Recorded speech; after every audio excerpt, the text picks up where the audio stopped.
Hello, this is Discover Brightside, and Lauren, we've discovered you from South Africa. Go, tell us what you do and tell us all about it. Merry Christmas. Merry Christmas to you too, Elizabeth. Thank you for having me. My name is Lorien Byrne. I'm from Cape Town in South Africa. I'm the founder of Grounded Wellness, where I support women who are navigating overwhelm. We're struggling a little bit with our ADHD. We possibly parents. We are living with some burnout. Maybe we're not sleeping well.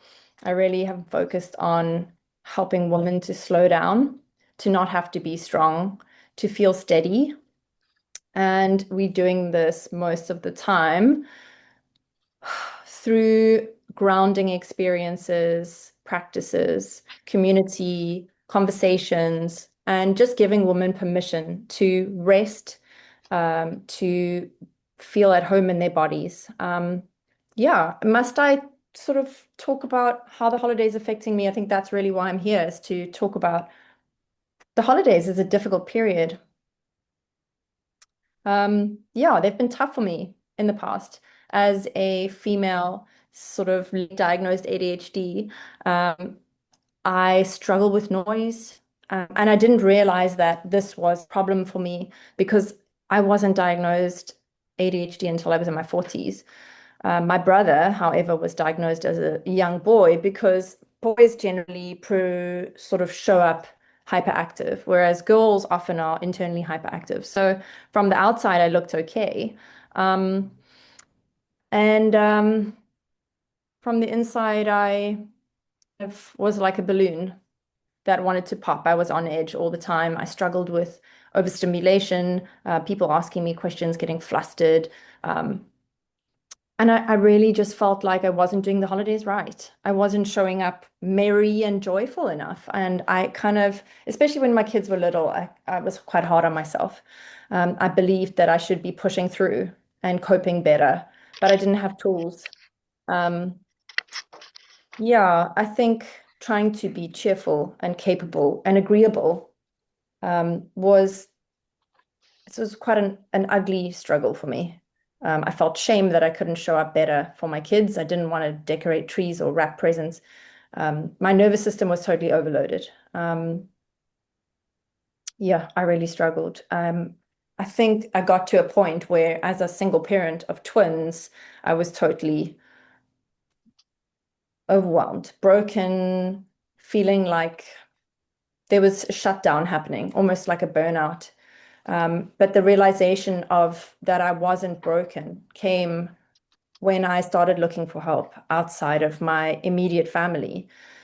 Um, and that really changed the holidays for me. I think that I was able to find grounding practices, and I was also able to get help with, I developed sort of coping mechanisms that weren't working anymore, survival mechanisms like alcohol and isolation. And the nervous system overwhelm is not a personal failure. I realized that I could develop boundaries where, as a young parent, I felt like I needed to say yes to everything. As a young woman, feeling like I needed to be everything for everyone. And self-compassion wasn't really part of my vocabulary. People always talk about self-care, but what does that look like? It's not facials and lighting candles while I'm in the bath. It's being able to say no to social engagements and invitations without having to over-justify myself. It's about being able to take long, deep breaths and take my shoes off and put them in the grass, put my feet in the grass and be able to realize that my world is not spinning out. I don't have to show up in a way that is not true to myself anymore and run from social engagement to social engagement to try and just show my face so that I feel like I've matched up to what I think the expectation of others is in my life. So rest is not something that I ever did. But now, as I'm slightly older and my children are older and I've learned how to ground my nervous system, I think the holidays have definitely become a much easier space for me. If you're not coping with December, you're not failing.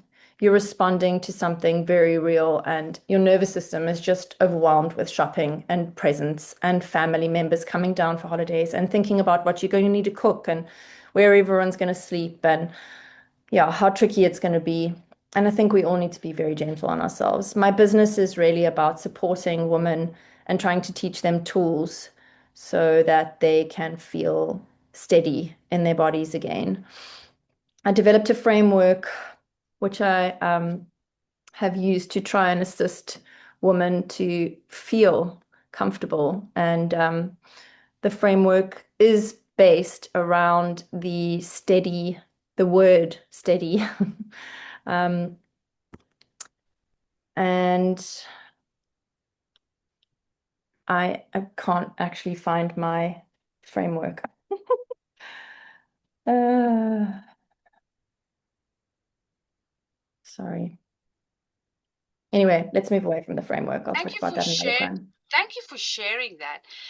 Do you know that we get a lot of letters and emails and messages in our chat when people watch our videos that talk about what you're talking about?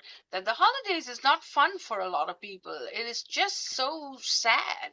Hmm. Definitely get in touch with Lauren. She's starting her coaching practice and she's trying to get the community together. And thank you for wearing your hat. That must have been a big moment to show some cheer. So thank you for that. And South Africa, wow, it's a place I want to visit someday. So we'll come back if you can stay longer and talk a little bit about the area. But my sponsor is here, Heather. Create your own table. Why don't you give us some good advice, and then we'll go around the room and introduce everyone. Good Yes. morning. Good morning. Apologies for the delay. What an amazing, by the way, that I listened to what you were saying, and mind you, I don't have children. I have a 12-year-old dog. And I am just like nodding the entire time. Like it was touching every single nerve. And like there's so much. So for first of all, thank you. My name is Heather Dolan Tamam. I am the author of Create Your Own Table, a guide to discovering your purpose, but very much along the lines of what you were sharing and the desire not to feel left behind. My the phrase that I embodied at the very beginning of this year was put your own oxygen mask on first because I constantly say yes. People constantly drop the ball. And it's like, oh, but Heather's going to do it. You did it, right? And then I'm angry and annoyed. But then what do? I do it. And then so I was just creating this continuous expectation and then getting mad when when people expected it. But my whole thing was just as soon as I was starting to feel overwhelmed, was just like put my own oxygen mask on first. Like I had to choose a million things and I'm feeling agitated. I'm like, Heather, take care of you first, take everybody else after, and I don't have to explain and I don't have to feel badly. And a lot of that was based around the premise of, or was one of the pillars essentially, um, of why I wrote Create Your Own Table. When I sat and got that book out, there was so much happening in the world. This all began in February. And people are getting laid off massively. I had transitioned three different careers across three different industries successfully. And I knew that I had the knowledge that they needed, at least the tools I could share, tools that would provide value. And I got that book written in 1 week, which is shocking, but it's not so much because I leveraged technology and I spoke it. Instead of sitting and writing and typing, and it sounds almost blasphemous as a writer to say that I hate writing, but ask me to talk, oh my gosh, it's like all day, every day, twice on Sunday, right? Like I could speak like 18,000 words in 2 hours. My high school principal, junior school, all school, middle school used to always write on the bottom of my report card, Heather speaks too much. Well, guess what? It served me. It serves me. And she actually, my high school principal just turned 90 3 days ago, and I'm going to Grenada tomorrow. And that is my intention. It's like, Mrs. Webster, you know that stuff you used to write on the bottom of a report card? Guess what?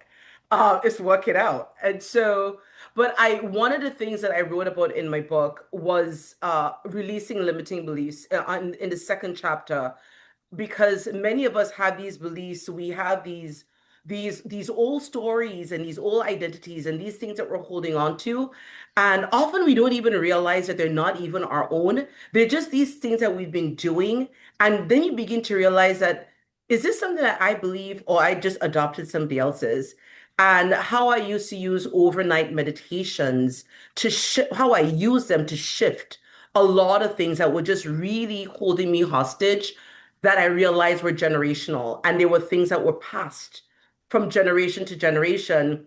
And only as I was going through one of these meditations, I realized that, my goodness, so the person that I was really upset at wasn't even them, was somebody else that shared this with them like 60 years before. I was carrying something that was passed down through my family for like well over 100 years. And I'm like, no, it stops here. But my biggest accomplishment, and this is going to sound crazy, for everything that I have done this year, which was a lot, I am exhausted.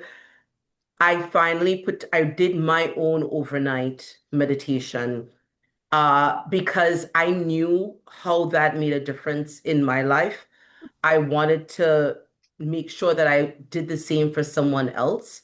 And so it's just about releasing limited beliefs, and it's affirmations, that you are enough, that you give yourself permission to be who it is that you want to be. You give yourself permission to show up as you want, you're doing everything right, just forgiving yourself. And so it's repeated and then expanded over 8.5 hours. The recording itself was not so bad. Finding a place to store 385 megabytes and 8.5 hours of record, that was I feel like that was probably like my biggest accomplishment. But I did that because I'm like, we are at the end of 25. And if we could just release those things and leave them in this year and walk and step into the new year just lighter, even though I thought I wrote a book that I know will serve, I really hope that this would serve at that subconscious level where so much of this stuff keeps lurking.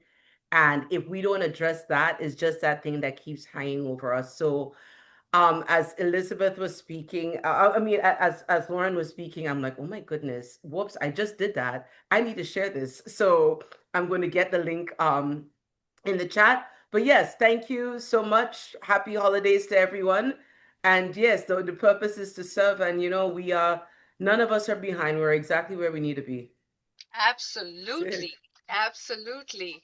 So get her book, Create Your Own Table. Get a couple of books. There We've you been go. doing a lot of videos with her, reading Yeah. her books, and you don't need sanction. You can create your own table. You can be your own Exactly. person. We are living in the 25th, and we're moving to the 26th year, so you can do it. So Yeah. thank you for giving us that inspiration. Yes. You're watching Discover Brightside, and Lorien, we discovered you today, so you have been discovered. Thank you so much